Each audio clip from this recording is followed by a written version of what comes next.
Great, thanks. Did you start recording? Yes, I did. Oh, I didn't get a notification. Oh, interesting. Okay. Well, hello, everybody. Welcome to the PhysiCell modeling example and warm-up number 1. I'm scheduled to lead both of these. So there'll be this one today and one tomorrow. Paul basically did one yesterday, maybe even a couple. So mine's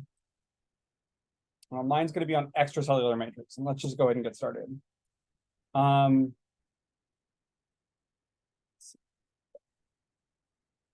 Today I'm going to be going over the primary goal is to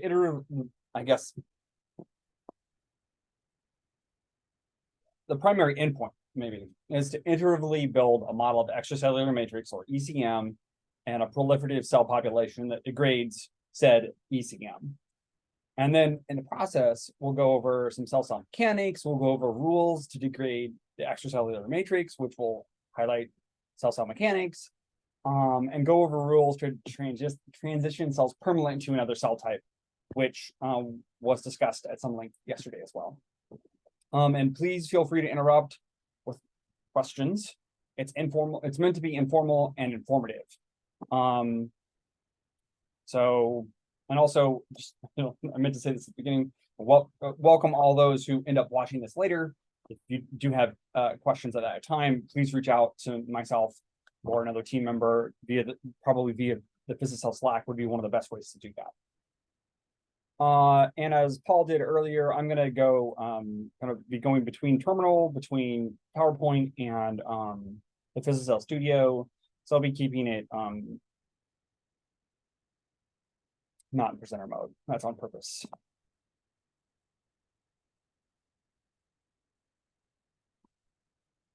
Great. So if you're following along, actually, what I failed to include in these slides that I should include is that we need to start with the template project. So I'm going to navigate to terminal. How about I do clear so you guys don't know what I've been doing? It's not fair. I've had no practice on this. This is how modeling works, right? You're able to just do it. So I'm going to do make reset, make template, and make.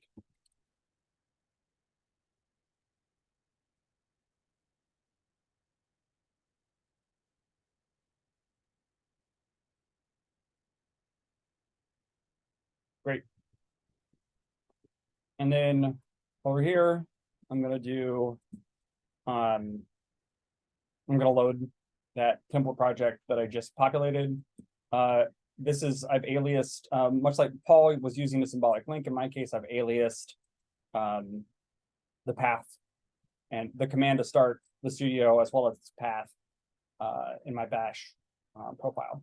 Happy to show folks how to do that if that would be helpful. Definitely saves me some time and effort. It makes it much easier to upgrade the studio.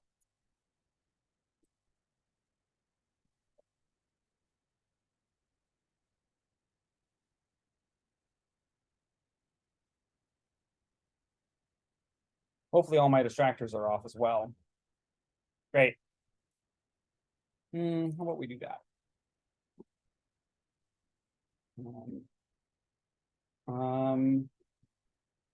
That'll make it a little bit hard to see, but also more likely for me to do it right. Let's just see how it goes. If folks want me to blow this up a little bit more, happy to do it. I'm not quite sure what the right thing to do is. All right, I'm going to make the simulation a little bit shorter so I don't have to keep stopping it. So I think as Paul highlighted and also was highlighted in Vincent's presentation, these are meant to be toy models that are illustrating some of the capabilities. So in my case, I may have rates a little bit higher than what you might want them to do in a more nuanced model that's more matched to a particular biological phenomenon, but I want it to run quickly so that we can do the demonstration. So I've got everything set at 1 day. And so all of the phenomena play out relatively quickly in terms of a typical biological time scale. 1 day would be, I think, pretty fast. All right.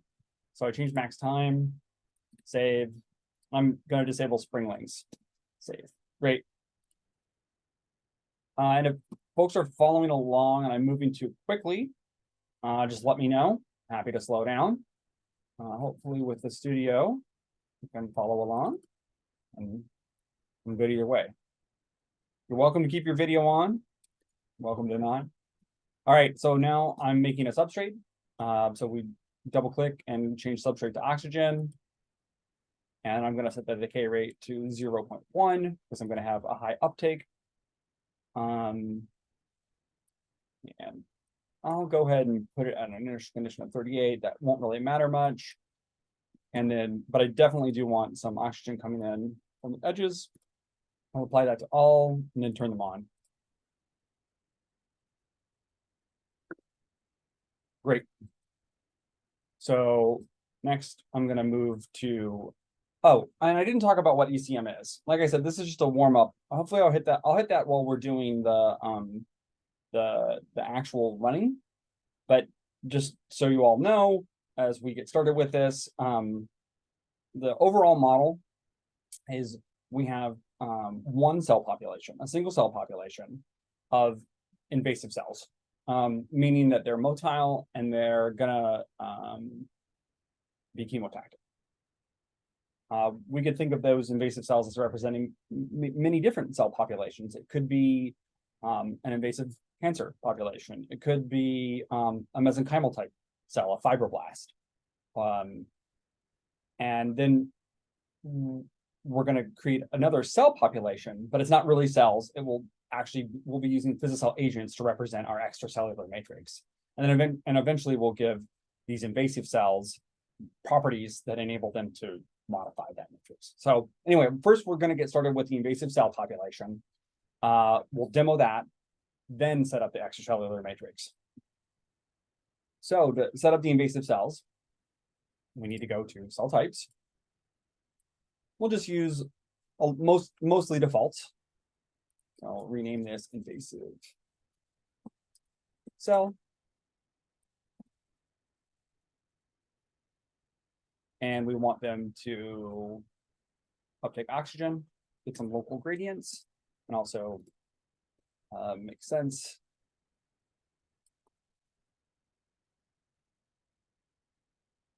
And oops, so kind of backwards here. I usually try to go in order. And then importantly, motility. This is what's going to make them particularly invasive. We'll set speed at, from the modeling that I've done, 0.5 is pretty fast. Migration bias 0.5, so that's again, in my experience, fairly high, but definitely with some stochastic tendencies. Of course, we have to enable motility so that the motility module runs. And then in particular, we definitely want to enable chemotaxis. And while I don't think it's being covered in any formal warm-up model, there's a lot of options for chemotaxis. Of course, you can go up a gradient, you can go away from, you can go up a chemical gradient, you can go down a chemical gradient, that would be against. And then any substrate that is available, you could certainly tell a cell to follow it. And then additionally, there's this advanced chemotaxis that basically enables the cells to integrate more than one chemical field, information from more than one chemical field at once. It's implemented, I believe, in a fashion. Well, I'm not going to speak to that right now. Not prepared to speak to that, but it's definitely something that if you have a lot of different signaling chemicals in your environment, that you might be interested in exploring further. Great. We've got chemotaxis enabled.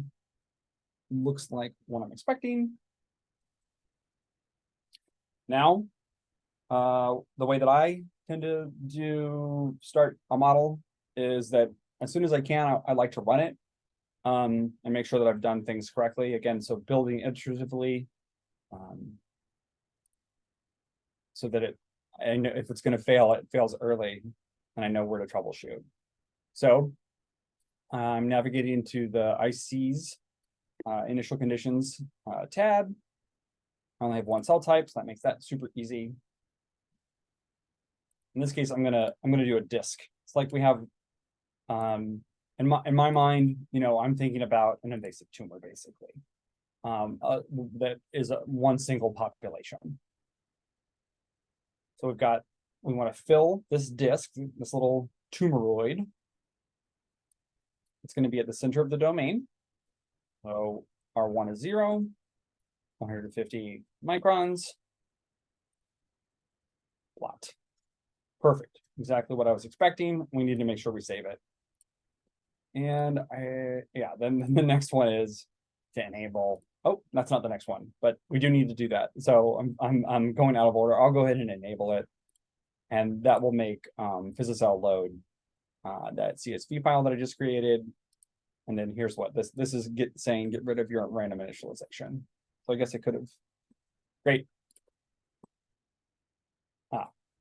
Well, I'm glad I caught that. Maybe the config was in the beginning. Anyway, let's run it and let's see what we have. So we can see created numerous cells. And if you haven't checked this out, you get when PhysiCell is started, it generates a lot of information sent to the terminal that I tend to find that useful, especially if I'm troubleshooting or concerned that I've maybe started the wrong simulation, or that there's some nuance that I may have missed. But it gives you a list of the signals, which will also be seen in the studio, and behavior. So these are the signal and behavior dictionaries. It'll tell you the rules in that plain written language, and then gets down into the gives you specific details of the phenotype for every single agent. And these are the agents being placed, and then now it's run. It took 26 seconds, so longer than it took me to go over that. I mean, shorter than it took me to go over the initial output. All right, let's take a look. What do we think is going to happen here? So I told the cells to, I believe I told the cells to chemotax oxygen gradients, and that we're going to have oxygen coming from the 4 boundaries. So we can look at that first. Let's make sure I do have an oxygen gradient. All right, right now I don't have an oxygen gradient because I gave it an initial condition of 38, so it's uniform, no gradient. But I got something. All right, so now we can see the gradient in here, as well as how the agents respond to the gradient. Let's turn off the cells for a moment. In this nice heat map, this nice contour plot, we can see increasing concentration towards the boundaries, which is exactly what's expected for Dirichlet conditions. And then also these little leopard spots are each individual agent where they locally create a relatively low concentration of oxygen. We can also, just in case you didn't know this, I want to demo this feature of the studio. This contour plot is beautiful, and sometimes you may want a little bit more specific information that's down at the voxel level where the voxels aren't smooth. So you can do that. And now we can really identify that there's a cell with its center in this particular voxel. I know in some of my work that's been very helpful as I've been looking at some things from the voxel level. And also you can get grid, and then that really highlights the sort of the approximation that we're doing behind the scenes in BioFEM, or taking this otherwise continuous diffusion equation and numerically solving it. All right, I'm gonna turn those off though for the moment. Oops, let's do that. Great. And now let's turn the cells back on, and we'll start at the beginning, and we'll just I'm not going to actually play it. So this is exactly what I would have hoped for. I'm getting the cells to leave the center of the domain. They're leaving relatively quickly. I can check if I want to using this to see where their direction of chemotax, or how they're actually chemotaxing. So these are a bunch of cell properties that are available. Some of them, so perfect, chemotaxis direction. Well, such a one. What I'm actually looking for is motility. Motility. So, of course, it's continuous, and basically what I would be expecting is positive. So positive X motility on this side, negative X motility on this side, and that's what I'm seeing based on the color map. And we can see the same thing in Y. Great. And it's not perfect. Why is it not perfect? Well, it's not perfect because we have some randomness. So about, on average, half, actually not on average, strictly, half of the motility vector is coming from a random direction, and half of it is coming from the chemotaxis direction. The reason that you're going to see some variance is because sometimes the random direction that's selected by the cell for the random motility portion will be in line with the chemotaxis direction, the direction of the gradient, and sometimes it won't. So sometimes you might have very good alignment. Great. All right. Bottom line is we're getting what we expect.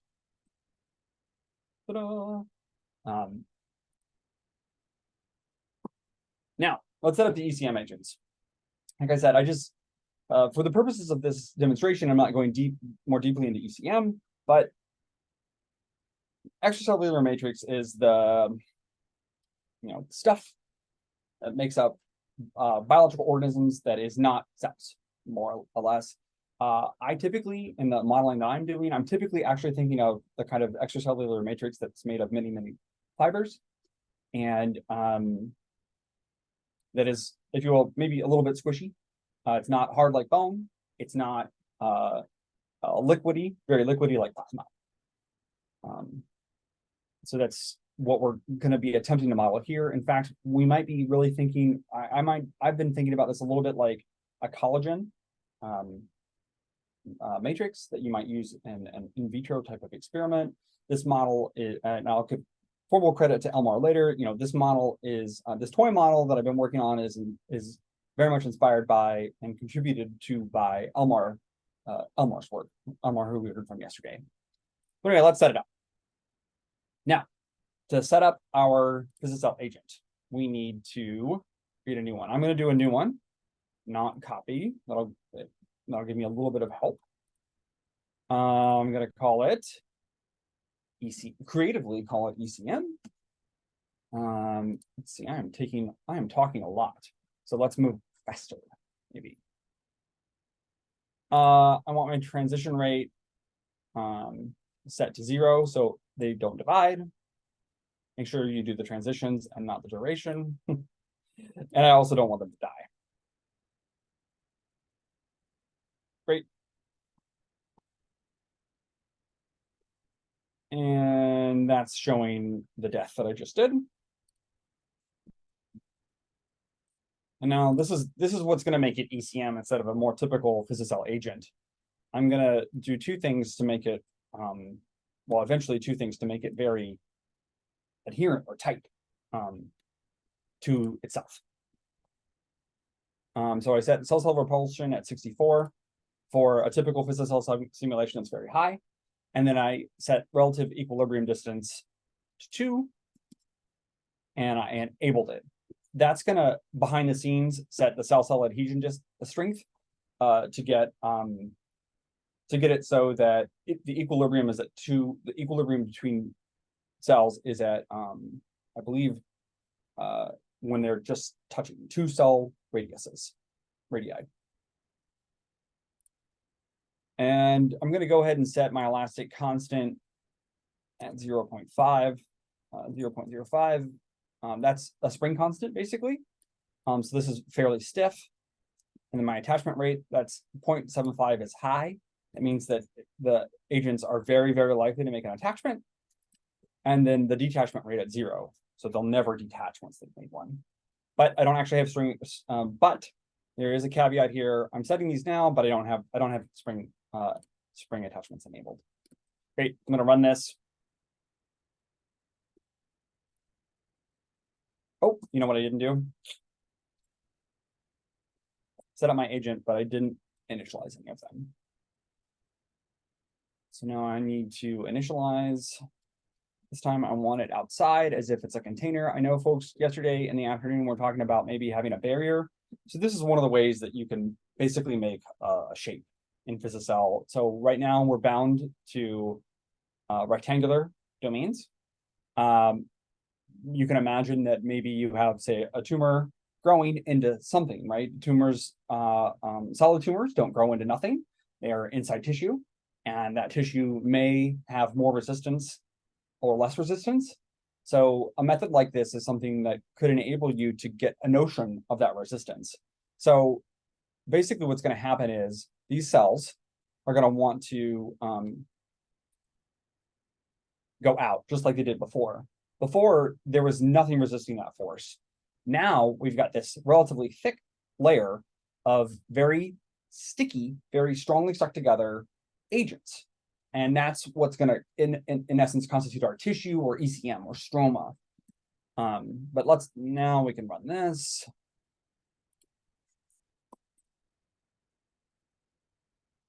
I've still got my old plot there. I'm going to go to the SVG.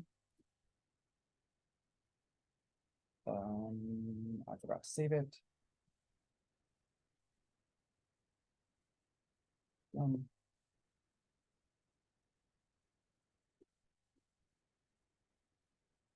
There. Now I should be getting what I want. Great. And now instead of just blasting out, they're hitting some resistance. We can see right away, though, even this early, that there's, if you will, a mechanical fracture. The agents aren't really staying stuck.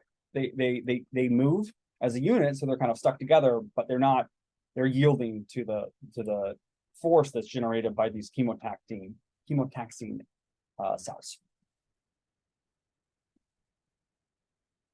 Almost done. Great.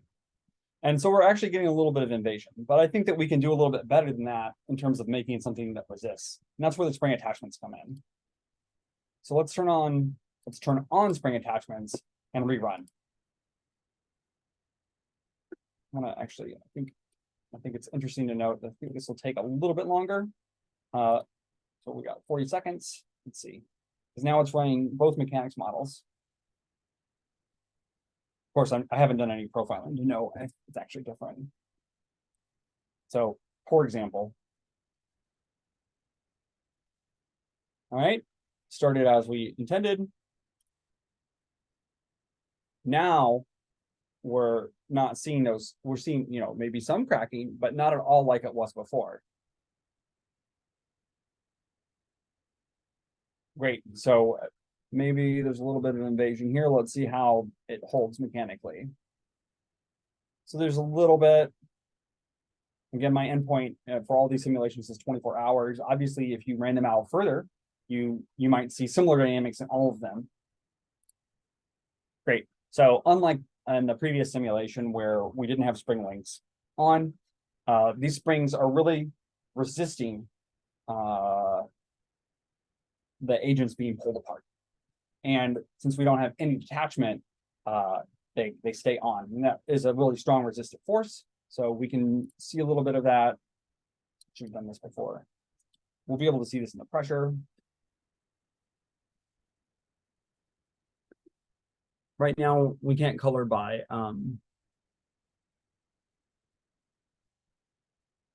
so the highest pressure is at the interface between the two, between the ECM and the agents, as expected. And I'm sure that, and if we'd done this last time, we would have seen a much lower pressure, right? These would have been yielding. Great. So we ran it. This was the one without spring attachments. That's why it looks the way it does. Now we've enabled spring attachments. And we're seeing similar results. Always good when that happens. Oh, I love it when a plan comes together.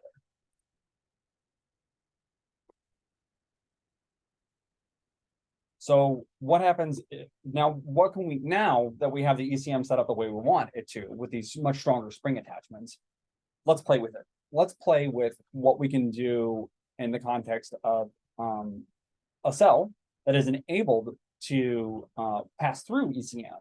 like again, like a fibroblast or maybe a myofibroblast, like in thinking about some breast cancers. So you might have a cell that's a little bit of a hybrid, maybe seems to act like a fibroblast and seems to act like an epithelial cell.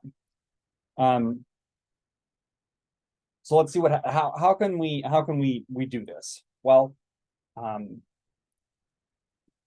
in this case, we're going to first increase the detachment rate. So that'll make it so that there's a little bit on average, maybe fewer attachments per agent. Then we'll add on a rule that is decreasing the attachment rate. And so effectively we'll end up, at the interface between the invading population and the ECM, it'll at least temporarily degrade the ECM, making it so that they have very few attachments to other agents, and that will weaken it. All right, so we need to go to rules, and we want to do ECM. So the signal will be contact with an invasive cell. A half max of 0.5 is great, because in this case we're dealing with with a discrete integer valued function, number of cells I'm in contact with, and just one. We want just one will be sufficient. We can put a Hill power of 10, although my intuition is that it doesn't matter. And we're going to increase cell detachment rate. Just be doing this. Detach. Great. And we'll have a saturation value equal to our 0.75, which is what we need to enable it. And save it. And run.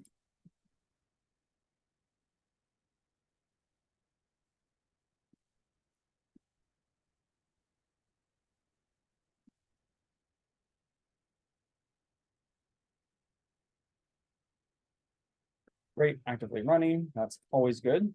We didn't do something that made an error already.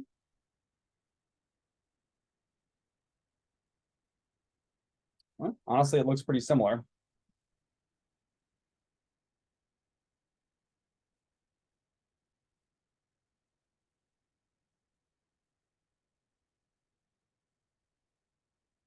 There we go. A little bit more invasion than last time.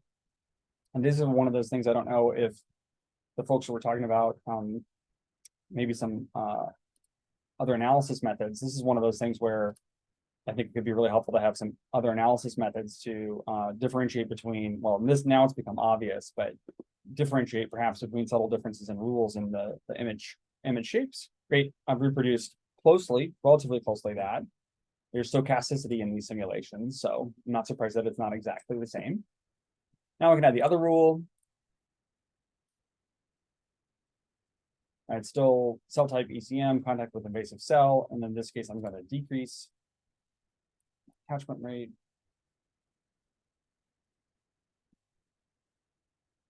A nice feature of the studio is that we have on it right now is that it just gives you, if you have a base value, that will auto-populate either 1/10 or 10 times the base value, depending on if it's a decrease or an increase. In this case, I'm just going to put it at 0 though. Just get rid of it altogether. Ablate the ECM. Oops. Okay, now I rerun.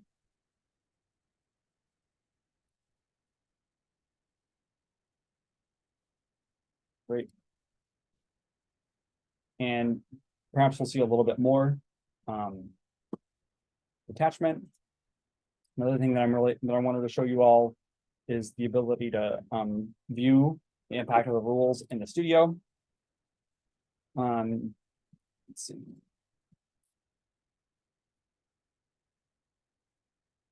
Great. So we're going to do detachment rate.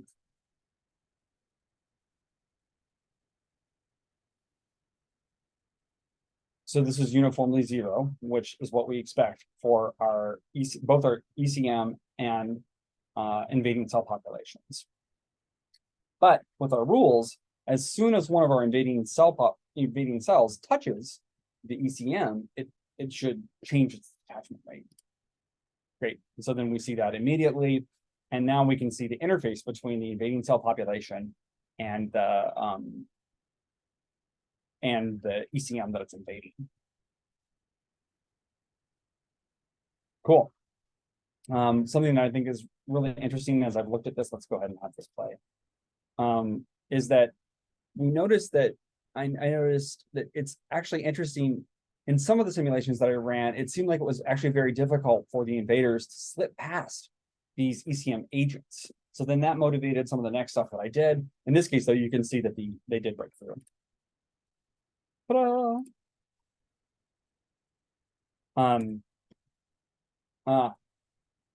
I guess I demonstrate that later. So now what if we wanted to permanently change the ECM and say that we have, you know, the ECM is so proteolytically degraded, if you will, the individual fibers that had become assembled into a collagen type matrix have been degraded into uncross-linked fibers. So, and it'll take some other phenomena to get them back together. So we can simulate that. Right now, this is only local. So as soon as the agents stop touching these, stop touching wherever the interface is, these ECM will go back to immediately sticking to each other and having very strong and numerous spring attachments. So in order to make that not happen, in order to make this this state permanent, we need another cell type. In this case, we'll copy,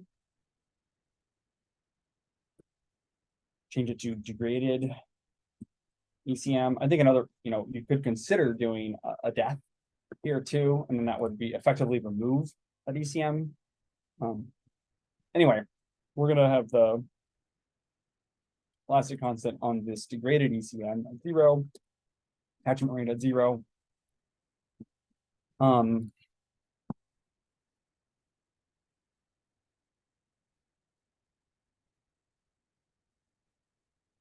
And then add this transition rule here. Just put it up on the screen. So our ECM agent in contact with an invasive cell will increase the transformation to degraded ECM quickly.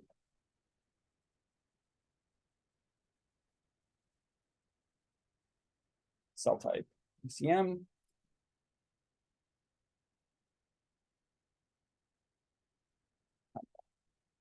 Cell increases. So right now it's 0. We want it only on contact. Transformation created ECM. And I don't know. I think I actually want to try an even lower value. These are very, very effective degraders. Great. No. Let's put it higher like that. 1. Not 0.01. I'll change that down here. That will be much more effective. Great. Save everywhere I can. And rerun. And hopefully, great. We'll see different.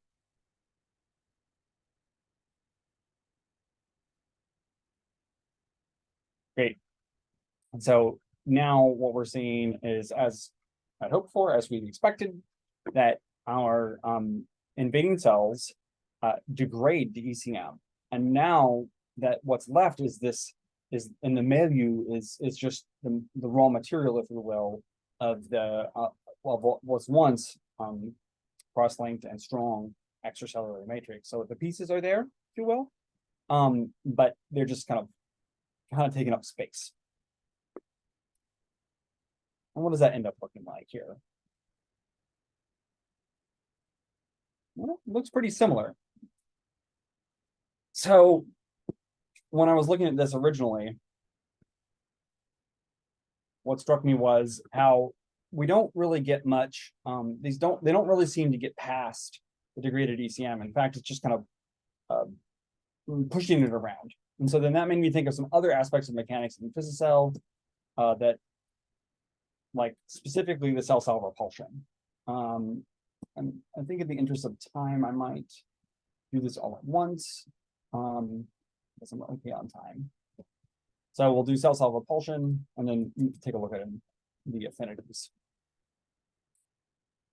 So now I'm thinking of just this degraded ECM, and it still has a very high cell-cell repulsion. So I'm going to make it much lower, which will in turn make its cell-cell adhesion strength much lower because I'm setting it relative to this. We can run again.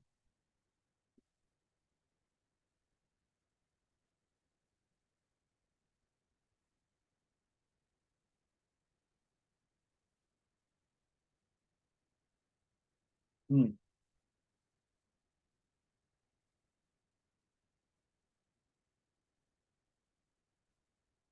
seeing perhaps some more buckling that I wasn't seeing before, because they're able to sneak around it a little bit more easily, but it's still not breaking all the way through.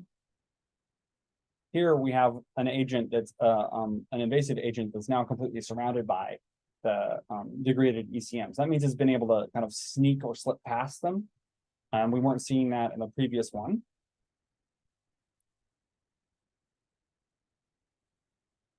Yeah, and so you can kind of see that continue here. And so now there's sort of like a path between the agents. And then we'll do one more thing to decrease their one more thing to decrease their connection to the other cells. We're gonna just make cell-cell adhesion or the affinity 0.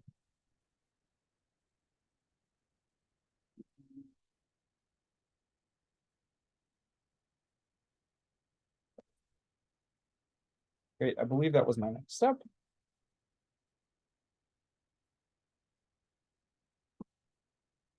Great. Ooh.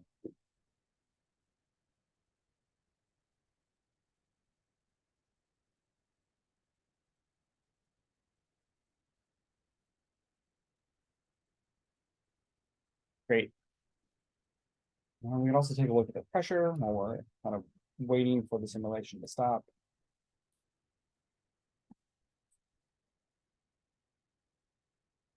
So now we've got auto scaling on, so the color map remains the same, but right at this point, it's much less than what we were seeing with the simulation when I didn't have when we were looking at it without any kind of degradation happening, but the spring links were on.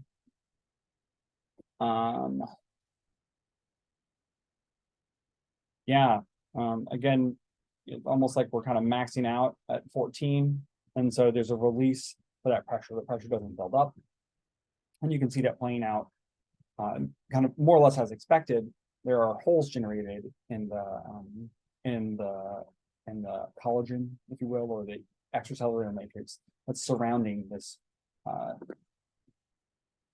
invasive cell population. So the pressure is able to be relieved. Great, and that's it for my formal warm-up.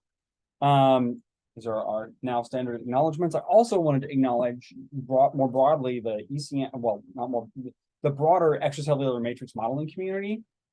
So we have a very active ECM modeling community. Of course, as I've already acknowledged, this toy model is based on Elmar's work. Thanks again for helping me out with that, Elmar. And then there's the whole PhysiMess group that I had the chance to interact with from the beginning, led by Cecily, who's been attending, Robin, who has been unable to, and Vincent and Marco, who are attending as they can, I believe, or are formerly attending. You just heard Vincent's wonderful presentation on something completely different than ECM. And then there are a lot of others in the community. I highlighted some folks that I know who are working with PhysiCell type models. So all worth checking out. Margarita is at University of Birmingham in Birmingham, UK.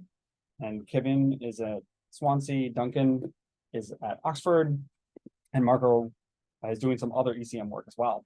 No doubt many others that I failed to mention. So I just wanted to throw it out there. If anybody has questions, about that, or is, especially interested in the ECM, please let me or one of the other participants know. Happy to talk more about it. I have my own ECM stuff that's very different than what I just showed too. So it's, like I said, very active. Are there any questions? I can show one other simulation too.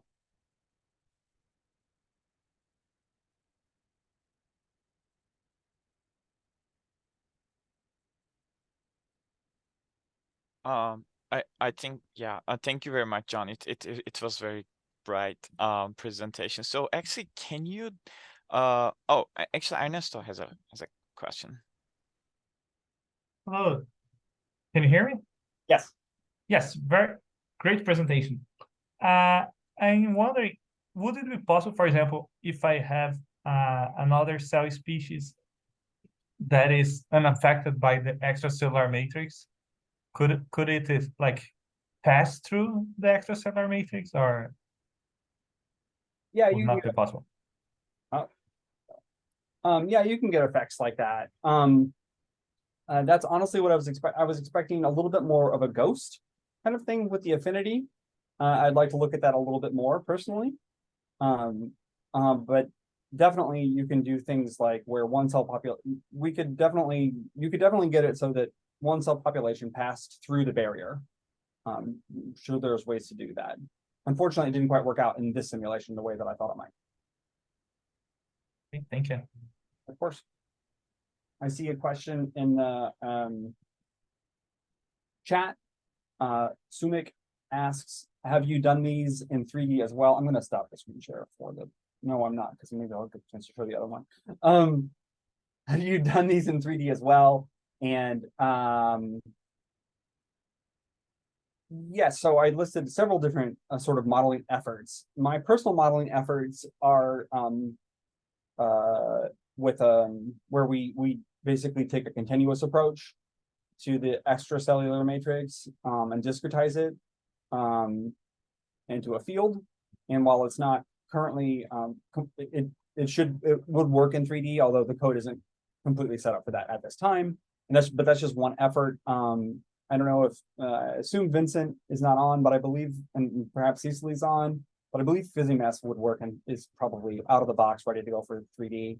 That has an agent representation of the ECM, but very different, sort of like there is a lot more shape and like a fiber almost. Whereas the agents here are really standard PhysiCell agents that I just made very compressed. So, and that being said, if you wanted to use something like this right now, if you had something where you needed a sort of a container, this would work out of the box in 3D for sure. And then no doubt other methods. Does that answer your question, Sumik? Great.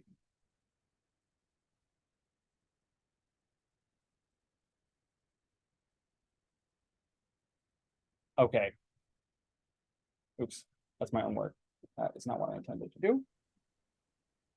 Hey, John, yeah, go ahead. Yes, if there's no other questions coming up immediately, I'll make a comment.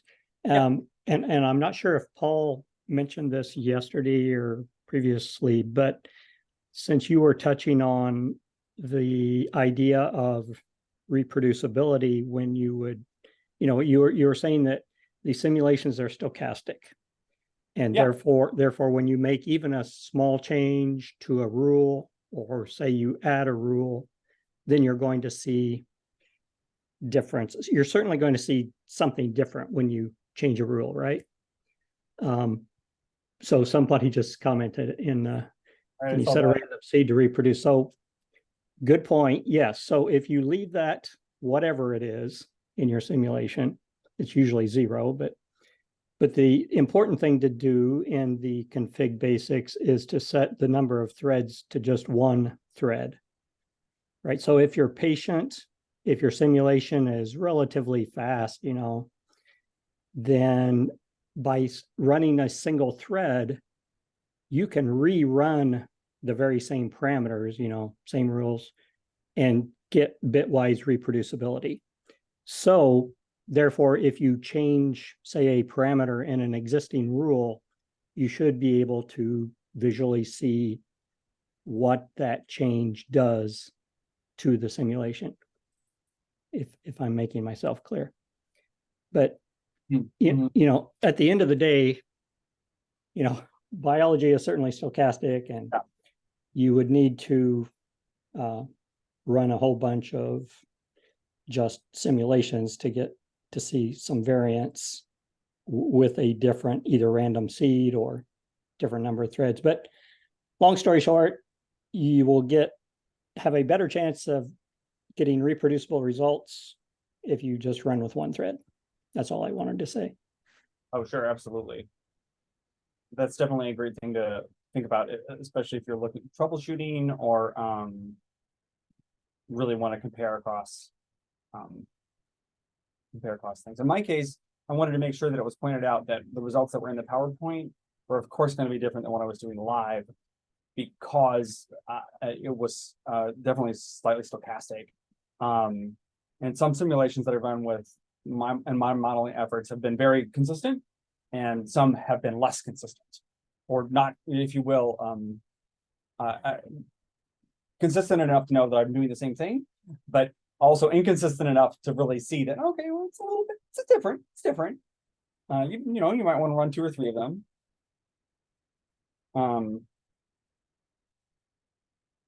This is just to show that you don't have to do it in a circle.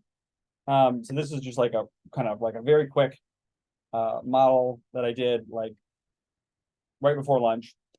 So in this case, I set up my barrier as a rectangle. What happened when it first came through is that it wasn't set at the equilibrium distance, so it compressed on itself. That's what those strong cell adhesion and the strong spring links will do. Still, though, you get the effect, and you can see the invasion happening. So let's see if I can pause it. And if I had to do over again, I might have, oh my goodness. I might have, let's go back a little bit, done, might have decreased or even eliminated the cell cycling. I think that in this case, this is what I was really thinking about here was maybe like a mesenchymal population, maybe in a developmental biology context, like a neural crest cell, which can be very invasive, invading into something and remodeling as it went.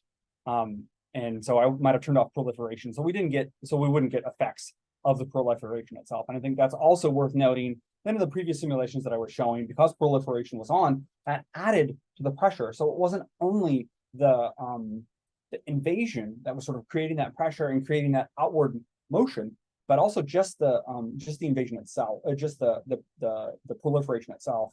So for example, if I had no chemotaxis in my previous simulation, right, which started as a disk, way back here, way back here, started as a disk. If I had no chemotaxis and just simply let these proliferate, it would have pushed on the container as well, just from that pressure. Cool. All right, that's the last thing that I wanted to show.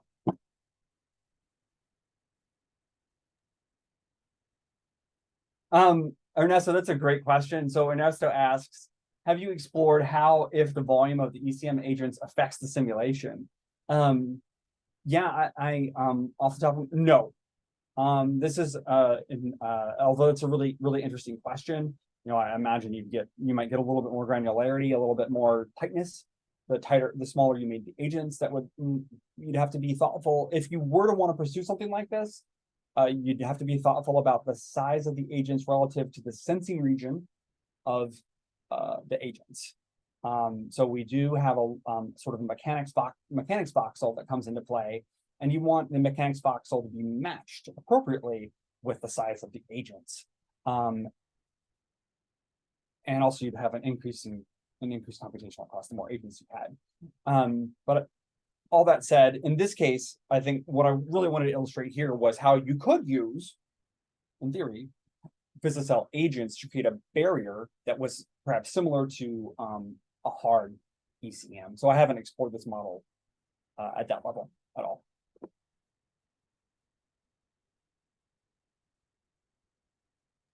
All right. Thank you very much, John. I'm stopping the recording here.